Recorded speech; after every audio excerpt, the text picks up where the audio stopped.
Olá, meninos e meninas, sejam todos muito bem-vindos ao nosso canal Sistema de Ensino Monte Carlo. Esse canal que ele foi feito para você, estudante do ensino público, foi pensado no propósito de te ajudar nos seus estudos, nas suas pesquisas, você que está se preparando para as provas, para o vestibular, para o Enem, até mesmo para um concurso público. Sejam todos muito bem-vindos aqui no canal. Quase que diariamente, vídeos com conteúdo estudantil, vídeos para te auxiliar nos propósitos já ditos e para que ele continue existindo, para que a gente continue motivado a trabalhar aqui no canal. Eu peço a contribuição do seu like, a sua inscrição, caso você ainda não seja inscrito, que você compartilhe, divulgue, né, nas suas redes sociais, até mesmo nos seus stories. Não lhe custa nada, dá essa força aí para o professor. Se essa ferramenta de pesquisa ela tem te ajudado, entenda que você vai passar de ano, entenda que você vai para a universidade, entenda que você vai passar no seu concurso público, você vai seguir sua vida, mas virá uma nova geração de estudantes que vão poder se beneficiar de todo esse material. Então, entenda que você também tem responsabilidade com isso daqui. O canal Sistema de Ensino Monte Carlo, ele não existe só como professor. Ele precisa do inscrito, ele precisa do aluno, ele precisa do divulgador. Tá ok? Conto com você nesse projeto. E hoje, mais um conteúdo para o nosso módulo de Sociologia, onde nós estamos falando sobre identidade social. E hoje vamos falar de participação ativa desses agentes sociais, né, que assumiram uma identidade. E nós ainda vamos falar sobre esse ano de 1968 e a década de 70, que é o momento em que a juventude ela vai influenciar as futuras gerações. Ela vai influenciar, pena que eu não vejo mais tanta participação efetiva, mas foi o primeiro grito após a Revolução Francesa e após as revoluções populares, mas foi o primeiro grito de uma juventude, de uma classe jovem, estudantil, esclarecida, com consciência social, com um espírito de mudança, de querer fazer acontecer as coisas, tá? Então, vamos lá. Os jovens comandam uma revolução política e social. O ano é 1968, França. Então, os jovens franceses, eles tomaram as ruas de Paris com palavras de ordem, com frases de impacto, tais como: sejam realistas, exijam o impossível.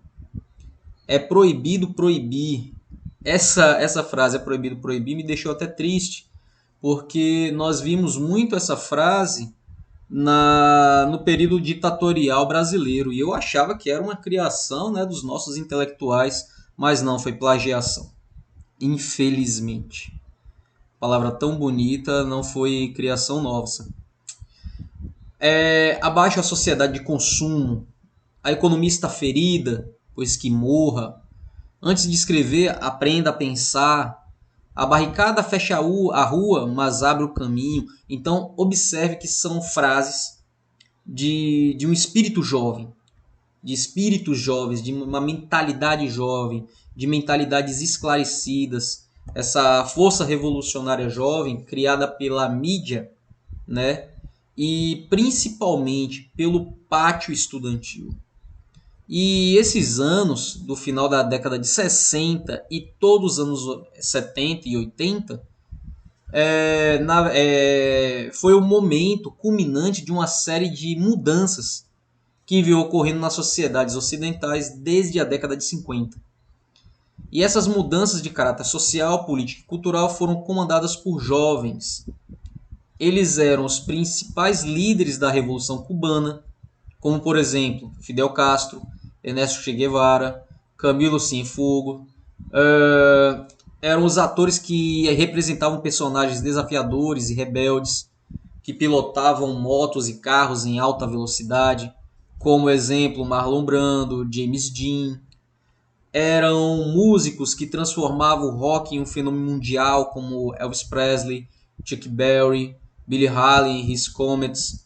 Então, era uma galera estudante, era um grupo de estudantes, era uma galera que estava na mídia produzindo cultura, produzindo material intelectual e que influenciavam toda essa geração que foi para as ruas pedir por mudanças. Então, quando eu vejo coisas desse tipo, eu me pergunto, não se reproduz mais nada semelhante, né? Hoje eu ouço muito de influenciadores digitais, mas que influenciam o que, na verdade?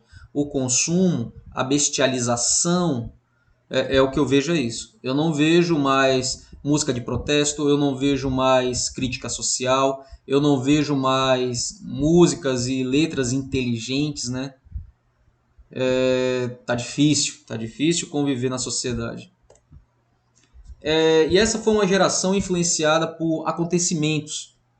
E a década de 60 assistiu ao surgimento e ao sucesso dos Beatles, com os seus cabelos compridos, a permanente rebeldia dos Rolling Stones, a invenção da minissaia, o uso de drogas como forma de liberação do pensamento, libertação ou liberação. Só um detalhe, eu não estou fazendo nenhuma apologia ao consumo de drogas, tá? Eu estou dizendo que no contexto da época, a droga, os entorpecentes, os alucinógenos, eles tinham essa função, segundo a cabeça do jovem da época, era uma forma de liberar a criatividade. Não que isso seja uma apologia.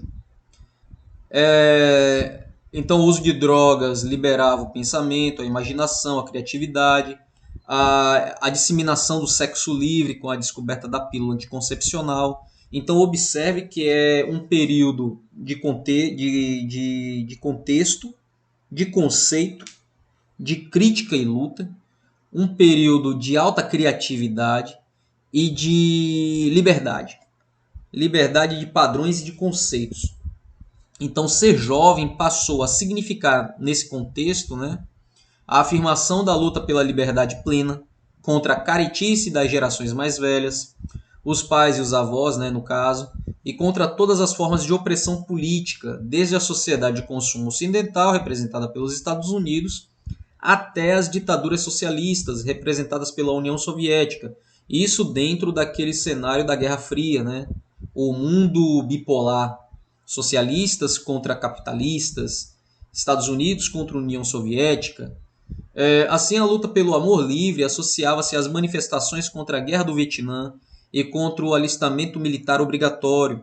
A luta pela Revolução Socialista era combinada com a resistência à invasão soviética à Tchecoslováquia, que pôs fim às reformas políticas conhecidas como a Primavera de Praga. As manifestações estudantis que ocorreram em Paris se espalharam pelo mundo, atingindo cerca de 50 países, entre os quais Itália, Polônia, Iugoslávia, Madrid, Valença, Nova York, Santiago, São Paulo, Belo Horizonte, Rio de Janeiro. Então, todas essas cidades, todas essas regiões tiveram a sua forma de protesto, liderada pela juventude. E as bandeiras de luta eram semelhantes e também distintas, porque enquanto em Nova York a luta pela liberdade não podia ser dissociada da luta contra a guerra, já que Estados Unidos estava encabeçando a guerra contra o Vietnã, no Brasil a luta pela liberdade significava posicionar-se contra a ditadura civil-militar, que havia sido instaurada no Brasil em 1964. No Rio de Janeiro, por exemplo, o assassinato de um estudante secundarista, o Edmundo Luiz, que ocorreu em março de 1968, provocou diversas manifestações pelo país, culminando com a histórica passeada dos 100 mil da Cinelândia, né? Então observe que é uma década que parece que estava fervendo, parecia um caldeirão fervente. E na avaliação do sociólogo Paulo Sérgio de Carmo, diferentemente do movimento francês, que lutava por causas mais abstratas, por exemplo, contra o capitalismo, contra o consumo, contra a alienação, No Brasil, a luta se dava contra uma ditadura que era feroz e com muita disposição para reprimir. Independentemente do resultado concreto dessas manifestações no Brasil, a ditadura não foi derrubada, mas se tornou ainda mais violenta nos anos seguintes, promovendo perseguição, exílio, tortura, assassinato, e todo esse mundo em permanente ebulição, sempre sob o comando da juventude, nunca mais seria o mesmo. A crítica à sociedade de consumo teve como uma de suas consequências o surgimento do movimento ecológico e a denúncia da destruição do meio ambiente, como contrapartida do chamado progresso e do desenvolvimento econômico e a busca do lucro a qualquer custo. O enfrentamento das diversas formas de opressão permitiu a denúncia do machismo, do falso moralismo, que até então era vigente, levando à redefinição do papel da mulher na sociedade, que passou a ter uma presença cada vez mais fortalecida no mercado de trabalho, e a luta pela superação de todas as formas de discriminação sexual, por exemplo. Eu faço aqui um parênteses. A participação da mulher em sociedade, ela sempre teve participação ativa. Ela só não levava os créditos, tá? A mulher ela era reprimida, era perseguida, era colocada em cárcere de privado, mas em dados momentos da história, a mulher ela teve participação, a mulher ela teve papel efetivo. Ela só não levava os créditos. Essas lutas, que prosseguem até os dias atuais, tiveram um acentuado impulso no período, né? E elas significaram também uma mudança nas concepções sobre as identidades de pessoas, não só dos jovens, mas como dos membros da sociedade em geral. Então, uma geração que foi tão ativa, foi tão efetiva, que tinha tanto a mostrar, é dessa juventude que nós precisamos. Não sei se o canal Sistema de Ensino Monte Carlo vai conseguir formar essa geração para o futuro, mas é o primeiro passo. E eu volto a dizer, é uma juventude esclarecida, uma juventude que tinha conhecimento de dinâmica social, que entendia de história, né? Que entendia de socialismo. Então, uma juventude que ela foi criada no meio acadêmico, tá? Com a sua alta criatividade para fazer música, para escrever livro, para ir para as ruas com seus gritos de guerra bem elaborados, bem inteligentes, que realmente atingiam a elite.